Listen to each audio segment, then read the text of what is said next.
Assalamu alaikum viewers, welcome to the channel of Binte Bashir. Today our topic of discussion is tenses.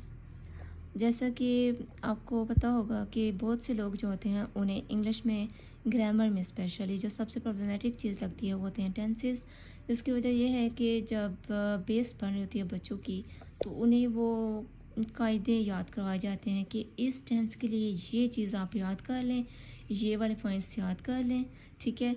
तो उस तरह से practice नहीं की जाती और बच्चे वही रटे रटाए जो प्रैक्टिस के जुमले होते हैं एग्जाम्पल्स में दिए गए होते हैं वो याद कर लेते हैं, जिसकी वजह से वो वक्ती तौर पर फॉर द टाइम बीइंग तो पास हो जाते हैं, लेकिन बाद में उन्हें उस चीज़ की प्रैक्टिस नहीं होती, जिसकी वजह से वो सेल्फ राइटिंग नहीं कर सकते।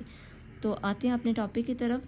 तो सबसे पहले जो चीज़ें आपने समझनी हैं वो क्या हैं कि इंग्लिश लैंग्वेज में टोटल 7 प्रोनाउंस होते हैं which are I, we, they, you, he, she, it, ठीक है। इंग्लिश लैंग्वेज में सेंटेंस बनाने का फार्मूला क्या होता है जी?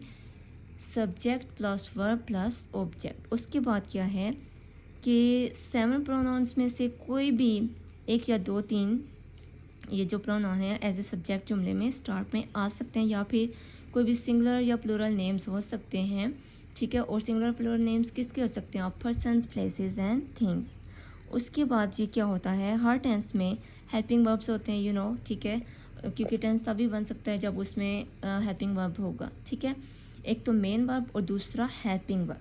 तो जो जितने भी हमने पहले बता दिया कि 7 टोटल प्रोनाउंस हैं, तो हम 7 प्रोनाउंस को हर टेंस में उसके हेल्पिंग वर्ब के अकॉर्डिंग क्लासिफिकेशन कर देंगे उनकी, ठीक है, डिवाइड कर देंगे।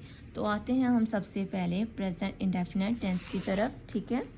प्रेजेंट इंडेफिनिट टेंस, तो इसमें जो आपने समझनी है चीज़ें वो क्या हैं? सबसे पहले कि हमें पता कैसे चलेगा कि ये कौन सा टेंस है, तो उसके लिए हम माइंड में रखेंगे उसकी अलामत, यानी कि उर्दू में जब सेंटेंस पढ़ेंगे तो हमें पता चल जाना चाहिए कि जब ये वाले वर्ड्स आएंगे तो वो प्रेजेंट डेफिनेट टेंस होगा। और वो वाले वर्ड्स कौन से हैं? ता है, ती है, ते हैं वगैरह जब आएंगे तो वो कौन सा होगा? प्रेजेंट इंडेफिनिट टेंस, ठीक है। उसके बाद है जी इमदादी अफ़ाल, हेल्पिंग वर्ब्स। और प्रेजेंट इंडेफिनिट टेंस में 2 हेल्पिंग वर्ब्स होते हैं, वो कौन से होते हैं? डू और डज, ठीक है। उसके बाद है जी classification of pronouns according to helping verbs. जैसे कि हमने पहले डिस्कस किया था कि हर टेंस में जितने भी हेल्पिंग वर्ब्स होंगे उसके अकॉर्डिंग हम क्या करेंगे? प्रोनाउंस की क्लासिफिकेशन कर लेंगे। तो प्रेजेंट डेफिनेट टेंस में हम इसके 2 ही हमारे पास हेल्पिंग वर्ब हैं, तो 2 क्लासेस में इसके जो हैं प्रोनाउंस वो डिवाइड हो जाएंगे। और वो कौन से हैं? डू क्लास में कौन से चले जाएंगे? आई, वी, दे, यू। और डज क्लास में कौन से चले जाएंगे? ही, शी, इट, ठीक है। उसके बाद ये क्या है? प्लूरल नेम्स के साथ डू, जबकि सिंगुलर नेम्स के साथ डज इस्तेमाल होगा।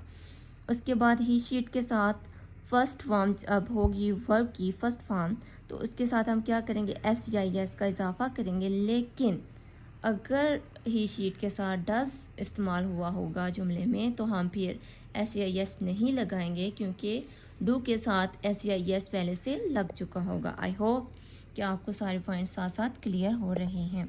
अब आते हैं जी हम इसके फार्मूलाज की तरफ। तो सबसे पहले क्या है? Simple formula for do class. जब हमने सिंपल सेंटेंस बनाना हो प्रेजेंट डेफिनेट टेंस में, तो डू क्लास के लिए वो कैसे बनेगा? वो ऐसे बनेगा कि subject plus verb plus object, ठीक है। तो डू क्लास में सब्जेक्ट्स क्या हैं जी? आई, वी, दे, यू, जैसे कि मैंने पहले क्लासिफिकेशन में आपको बता दिया, ठीक है। तो इसके एग्जांपल क्या हो सकते हैं? सब्जेक्ट्स में आई, वी, दे, यू आ सकते हैं, और वर्ब में हम फर्ज कर लेते हैं ईट, और ऑब्जेक्ट में हम ले लेते हैं फूड, ठीक है। मैं खाना खाती हूँ, या हम खाना खाते हैं, वो खाना खाते हैं, या आप खाना खाते हैं, तो क्या इसका होगा? जब हम करते हैं आई ईट फूड, मैं खाना खाती हूँ, ठीक है। Simple formula for does class. Does class जब होगी तो डज क्लास में हमारे पास कौन से सब्जेक्ट्स हैं? ही, शी, इट, या सिंगुलर नेम ऑफ पर्सन्स, ठीक है। तो उसमें क्या फार्मूला हो जाएगा? Subject plus verb plus S E S plus object. तो इसकी एग्जांपल क्या हो जाएगी?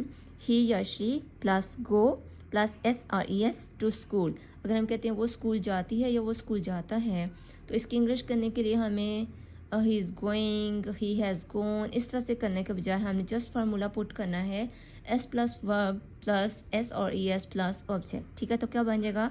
ही गोज़ टू स्कूल और शी गोज़ टू स्कूल, ठीक है। और अगर हम कहते हैं कि वो खाना खाती है या वो खाना खाता है, तो क्या हो जाएगा?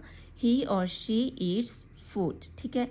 Negative formula for both classes. तो डू क्लास जब होगी तो नेगेटिव फार्मूला में हम क्या करेंगे? सब्जेक्ट जो कि हमारे पास डू क्लास के लिए कौन से होंगे, आई विद यू।